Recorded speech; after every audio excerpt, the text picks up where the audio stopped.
कि जो अनुसूचित जाति और जनजाति समाज के सांसद और विधायक लोकसभा और विधानसभा में जा रहे हैं, वो अपनी पार्टी के नियम और कानून से बंधे हुए हैं। वो पार्टी के जो व्हिप है उसके हिसाब से काम करते हैं, पार्टी द्वारा दी गई डायरेक्शन को फॉलो करते हैं। समाज के बारे में जो उनकी जिम्मेदारी है उसका निर्वहन वो नहीं कर पा रहे हैं। तो ऐसी स्थिति में उनका लोकसभा में जो रिप्रेजेंटेशन है SC ST होने के नाते, मैं समझता हूँ विधानसभा में जो उनका रिप्रेजेंटेशन वो हमारे कौम का रिप्रेजेंटेशन, SC ST समाज का रिप्रेजेंटेशन वो करते हैं, प्रतिनिधित्व करते हैं, लेकिन वो हमारी बात नहीं कहते, हमारे समाज की बात नहीं उठाते, हमारे समाज के बारे में जो उनकी जिम्मेदारी है उसका निर्वहन वो नहीं करते। तो ये पीड़ा माननीय प्रकाश अम्बेडकर जी के मन में रही होगी। मैं सभी सांसदों को, सभी विधायकों को ये स्पष्ट रूप से मैं निवेदन करना चाहता हूँ,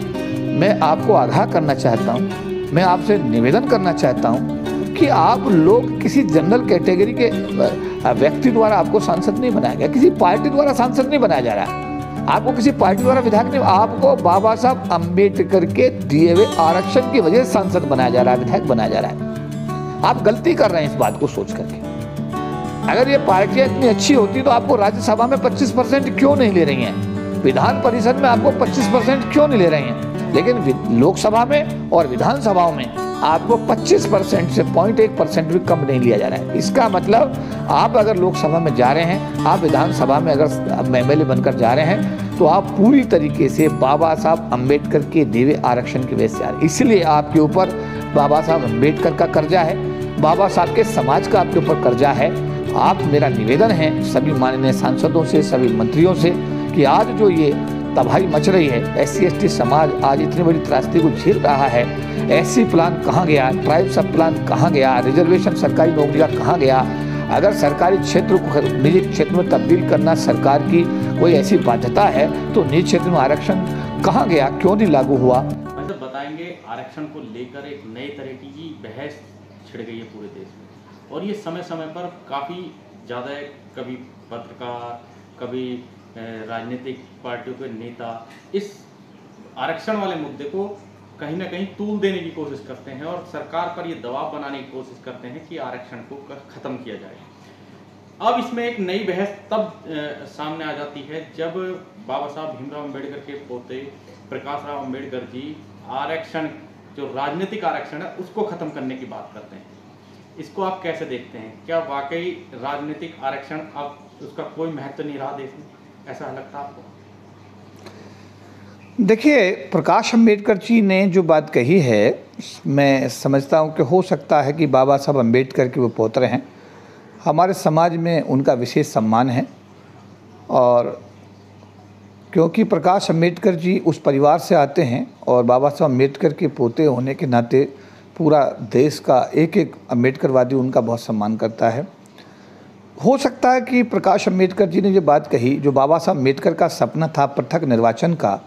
पृथक निर्वाचन, सेपरेट इलेक्टेड की जो बात थी, उसका मतलब ये था, मैं समाज के लोगों को बताना चाहता हूँ कि SC समाज के लोगों को SC समाज के लोग ही चुन करके लोकसभा में और विधानसभा में भेजेंगे। बाबा साहब अम्बेडकर को इस बात का आभास था कि अगर ये लोग सामान्य जाति के द्वारा चुने जाएंगे तो ये अपनी जिम्मेदारी, जो सामाजिक जिम्मेदारी है, उसका निर्वहन लोकसभा और विधानसभा में नहीं कर पाएंगे। इसलिए बाबा साहब अम्बेडकर ने एक लंबा संघर्ष किया,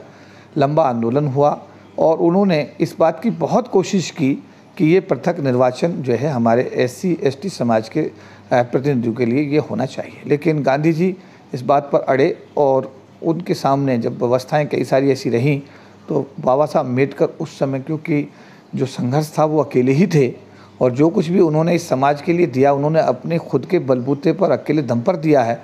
तो जितना बाबा साहब अम्बेडकर कर सकते थे उन्होंने हर संभव कोशिश की। तो ये जो अभी प्रकाश अम्बेडकर जी का बयान है, हो सकता है ये उस संदर्भ में दिया गया हो कि जो अनुसूचित जाति और जनजाति समाज के सांसद और विधायक लोकसभा और विधानसभा में जा रहे हैं, वो अपनी पार्टी के नियम और कानून से बंधे हुए हैं, वो पार्टी के जो व्हिप है उसके हिसाब से काम करते हैं, पार्टी द्वारा दी गई डायरेक्शन को फॉलो करते हैं। समाज के बारे में जो उनकी जिम्मेदारी है उसका निर्वहन वो नहीं कर पा रहे हैं। तो ऐसी स्थिति में उनका लोकसभा में जो रिप्रेजेंटेशन है SC ST होने के नाते, मैं समझता हूँ विधानसभा में जो उनका रिप्रेजेंटेशन वो हमारे कौम का रिप्रेजेंटेशन, SC ST समाज का रिप्रेजेंटेशन वो करते हैं, प्रतिनिधित्व करते हैं, लेकिन वो हमारी बात नहीं कहते, हमारे समाज की बात नहीं उठाते, हमारे समाज के बारे में जो उनकी जिम्मेदारी है उसका निर्वहन वो नहीं करते। तो ये पीड़ा माननीय प्रकाश अम्बेडकर जी के मन में रही होगी और शायद उन्होंने, लेकिन मैं ये ज़रूर कहूँगा कि देखिए ऐसा है कि ये कोई बहुत बड़ा मामला नहीं है। अगर मैं बात करूँ 139-40 सांसद जो है लोकसभा और राज्यसभा के अंदर टोटल 150 मान लीजिएगा, कुछ राज्यसभा में भी चले जाते हैं 2, 4, 6, 10 आदमी, कुछ लोकसभा में जो चुन करके आते हैं वो तो एक बिल्कुल 25% के रिजर्वेशन के हिसाब से होते हैं। साथ साथ अगर मैं सबसे बड़ी विधानसभा जो कि उत्तर प्रदेश की है जिसमें 404 विधायक चुन करके आते हैं, उसमें 25% के हिसाब से 101 विधायक SC/ST समाज के जाते हैं। इसी टाइप से हर विधानसभा में 25% का आरक्षण है, तो हर विधानसभा की टोटल संख्या का 1/4 SC और ST समाज के लोग वहाँ पर रहते हैं। तो उस स्थिति में मैं ये कहूँगा कि ये संख्या 2,500-3 हज़ार के आसपास बनती है। तो मैं कहूँगा कि बाबा साहब के दिए हुए आरक्षण की वजह से ये जो 2,500-3 हज़ार परिवार राजनीतिक माध्यम से जो MLA MP बन कर के, क्योंकि MLC भी हमारे लोगों को इसलिए नहीं बनाया जाता क्योंकि वहाँ रिजर्वेशन नहीं है, राज्यसभा में सांसद इसलिए नहीं बना जाता क्योंकि वहाँ बाबा साहब की कलम नहीं चली। तो वहाँ पे कुछ लोग हैं, 2, 4, 6 लोग जो है जो पार्टी हाईकमान के बड़े करीबी होते हैं, तो उन लोगों को वो कई बार ओबलाइज कर देते हैं। बट वो संख्या जैसे जो अपर हाउस है या राज्यसभा, उसके अंदर 250 मेंबर ऑफ पार्लियामेंट, अगर 25% का रिजर्वेशन वहाँ होता तो वहाँ भी अच्छी खासी संख्या में लोग आते। लेकिन क्योंकि वहाँ राज्यसभा में बाबा साहब का कलम नहीं चल पाया, लोकसभा तक वो सीमित रह गया, तो वो 25% का रिजर्वेशन जो लोकसभा में अभी हमारे SC समाज को, ST समाज के लोगों को मिल रहा है और विधानसभा में मिल रहा है, तो मैं ये कहता हूँ कि चलो 2,500-3 हज़ार परिवार तो कम से कम इस रिजर्वेशन से गरीबी की रेखा से ऊपर आए। लेकिन समाज की पीड़ा अपनी जगह बिल्कुल सही है। समाज ये उम्मीद करता है कि आप बाबा साहब के दिए हुए आरक्षण की वजह से, देखिए मैं सभी सांसदों को, सभी विधायकों को ये स्पष्ट रूप से मैं निवेदन करना चाहता हूँ, मैं आपको आगाह करना चाहता हूँ, मैं आपसे निवेदन करना चाहता हूँ कि आप लोग किसी जनरल कैटेगरी के व्यक्ति द्वारा आपको सांसद नहीं बनाया गया, किसी पार्टी द्वारा सांसद नहीं बनाया जा रहा है, आपको किसी पार्टी द्वारा विधायक नहीं, आपको बाबा साहब अम्बेडकर के दिए हुए आरक्षण की वजह से सांसद बनाया जा रहा है, विधायक बनाया जा रहा है।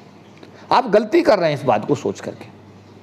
अगर ये पार्टियां इतनी अच्छी होती तो आपको राज्यसभा में 25% क्यों नहीं ले रही हैं, विधान परिषद में आपको 25% क्यों नहीं ले रहे हैं, लेकिन लोकसभा में और विधानसभाओं में आपको 25% से 0.1% भी कम नहीं लिया जा रहा है। इसका मतलब आप अगर लोकसभा में जा रहे हैं, आप विधानसभा में अगर MLA बनकर जा रहे हैं, तो आप पूरी तरीके से बाबा साहब अम्बेडकर के दिए हुए आरक्षण की वजह से आ रहे हैं। इसलिए आपके ऊपर बाबा साहब अम्बेडकर का कर्जा है, बाबा साहब के समाज का आपके ऊपर कर्जा है। आप, मेरा निवेदन है सभी माननीय सांसदों से, सभी मंत्रियों से कि आज जो ये तबाही मच रही है, SC/ST समाज आज इतनी बड़ी त्रासदी को झेल रहा है, SC प्लान कहाँ गया, ट्राइब सब प्लान कहाँ गया, रिजर्वेशन सरकारी नौकरी का कहाँ गया, अगर सरकारी क्षेत्र को निजी क्षेत्र में तब्दील करना सरकार की कोई ऐसी बाध्यता है तो निजी क्षेत्र में आरक्षण कहाँ गया, क्यों नहीं लागू हुआ, जबकि ये एक ऐसा फैक्ट, सर्वविदित फैक्ट है। अगर किसी टीवी चैनल को, क्या SC के लोग नहीं देखते, ST के लोग नहीं देखते, क्या TRP, क्या सैटेलाइट टीवी जो चल रहे हैं, जो भी टीवी आज देश में चल रहे हैं, अगर 1/4 आबादी इस टीवियों का, इस टीवी चैनल्स का बहिष्कार कर दे तो इनकी TRP घट जाएगी, इनका पैसा कम हो जाएगा। इसका मतलब हमारा जो समाज है वो क्या साइकिल इस्तेमाल नहीं कर रहा, क्या मोटरसाइकिल इस्तेमाल नहीं कर रहा, क्या हमारा आदमी कार इस्तेमाल नहीं कर रहा, क्या पेन इस्तेमाल नहीं, हमारे बच्चे कॉपी इस्तेमाल नहीं कर रहे। अरे प्राइवेट कंपनियां जो प्रोडक्ट बना रही हैं, हम भी उसके बहुत बड़े कंज्यूमर हैं, देश की 1/4 आबादी हमारी है, हम आपके कंज्यूमर हैं। और विदेशों में कंज्यूमर जो होता है वो उसके अंदर शेयर होल्डर होता है कंपनीज के अंदर। लेकिन चलिए शेयर होल्डर की बात भी छोड़ दें, कम से कम आप जब सरकारी पैसे का, जो आपका पैसा नहीं है, ये धन सरकारी बैंकों का, जो आप लोन लेकर के उद्योग धंधे स्थापित कर रहे हो, जो ज़मीन पर आप उद्योग धंधे लगा रहे हो वो सरकार की सस्ती दरों की ज़मीन का आप इस्तेमाल कर रहे हो, और सारे संसाधन अगर सरकारी हैं, आपका क्या है जी, मालिक आप बने हुए हैं। तो अगर सरकार के सारे संसाधनों का प्राइवेट क्षेत्र में प्रयोग हो रहा है तो आप SC समाज के लिए, ST समाज के लिए, OBC समाज के लिए रिजर्वेशन क्यों नहीं देंगे? गरीब जो समाज, जनरल कैटेगरी का आदमी, इसके लिए 10% का आरक्षण की व्यवस्था सरकार ने की, क्यों नहीं उनको देंगे? तो हमारा आज ये सीधा सीधा कहना है सरकार से भी कि सरकार को इसमें पहल करनी चाहिए। हमारे सभी सांसद जो 139-40 जो भी राज्यसभा विधानसभा हमारे जो लोकसभा और राज्यसभा में जो हमारे सभी सांसद हैं उनको इसमें एक प्रयास करना चाहिए, अपनी अपनी पार्टी में इस सवाल को उठाना चाहिए। समाज की हालत दिन पे दिन खराब होती जा रही है। 2 जुलाई 1997 को पोस्ट बेस्ड रोस्टर जब लागू हुआ तब एनरोल्ड 40 लाख थे सरकार की नौकरी में SC/ST, आज 10 लाख 8 लाख के आसपास 9 लाख के आसपास, यानी संख्या इतनी घट गई है। और 2 साल के बाद 10 साल के बाद ये संख्या इतनी घट जाएगी तो ये बेईमानी हो जाएगा सिस्टम। तो हमारा कहना ये था कि अगर सरकारी क्षेत्र को निजी क्षेत्र में तब्दील करना सरकार की कोई ऐसी बाध्यता है तो उस निजी क्षेत्र में आरक्षण की व्यवस्था सरकार को करनी चाहिए। साथ साथ बाबा साहब के द्वारा दिए गए 25% के आरक्षण से जो लोग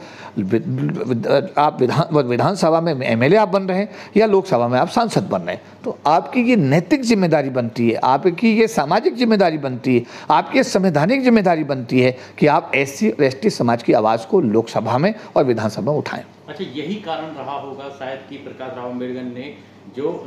राजनीतिक आरक्षण है लोकसभा और विधानसभाओं में से उसे खत्म करने की बात की, क्योंकि पिछले कुछ जो घटनाएं घटी हैं या कुछ मुद्दे आपने जो गिनाए वहाँ पर किसी भी सांसद और जो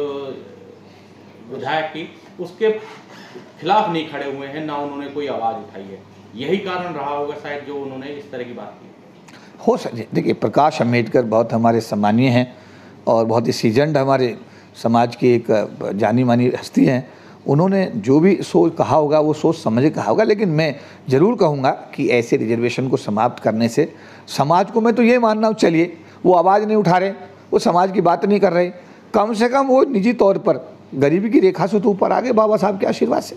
बाबा साहब के 25% के आशीर्वाद के कारण आज ये लोग, जब MP बनता है तो उसके कई बार पैरों में चप्पल नहीं होती है, जब 5 साल वो MP रहता है तो उसकी आर्थिक स्थिति सुधर जाती है, जब MLA बनता है हो सकता है कई बार कुछ उसके पास ना हो, MLA 5 साल रहने के बाद ही उसके परिवार की उसकी आर्थिक स्थिति सुधर जाती है। तो मेरा ये कहना था कि निजी तौर पर इकाई के रूप में अगर हर साल 3000 लोग भी MLA और MP बनकर के गरीबी की रेखा से ऊपर आ रहे हैं तो इसमें हम ये कह, लेकिन हाँ ये ज़रूर है, ये पीड़ा की बात है, ये ज़रूर एक मतलब समाज की एक मतलब अंदर से एक व्यक्ति के अंदर पीड़ा है कि इन लोगों को अपनी सामाजिक जिम्मेदारी को नहीं भूलना चाहिए, बाबा साहब के एहसान को नहीं भूलना चाहिए। और इनको लोकसभा का सांसद मिलने का जब गौरव प्राप्त होता है, विधानसभा में इनको MLA बनने का जब गौरव प्राप्त होता है, तो इन्हें हमेशा ये बात रखनी चाहिए कि अपने समाज की वजह से और बाबा साहब अम्बेडकर के आशीर्वाद की वजह से विधायक और सांसद हैं, ना कि किसी पार्टी के रहमो करम की वजह से। और एक बात मैं तो और आज भी कहूँगा, अरे आवाज़ उठाओ, तुम्हें हटा देगी पार्टी, किसी दूसरे को टिकट देगी, होगा वो SC होगा ST। थोड़ा सा त्याग करने की भावना पैदा अगर आप लोग कर लेंगे, थोड़ी सी भावना कर लो। तुम्हें भाई तुम आवाज़ उठाई, तुमने 5 साल से पहले तुम्हें हटा नहीं सकते, पार्टी से निकाल देंगे सांसद, तुम सांसद फिर भी आप रहोगे ना, पार्टी से हुआ निकालते तो भी आप सांसद रहेंगे, MLA रहेंगे। अगर आपको टिकट भी उन्होंने काट दिया, मैं थोड़ी देर के लिए हम एक बात करते हैं, तो आपकी जगह SC आदमी आएगा आपका भाई। अगर सभी एक जैसा मन बना लें कि मुझे अपने समाज की आवाज़ उठानी है और मुझे त्याग करना है, 5 साल कोई बात नहीं, मुझे बात नहीं देते, लेकिन इतना तो गारंटी है कि आपकी SC की जगह SC आएगा, ST की जगह ST आएगा, जनरल नहीं आ सकता। और अगर समाज का हर व्यक्ति ये मन बना ले कि मुझे अपने समाज की आवाज़ उठानी है, तो मुझे लगता है समाज को एक नई दिशा मिल जाएगी।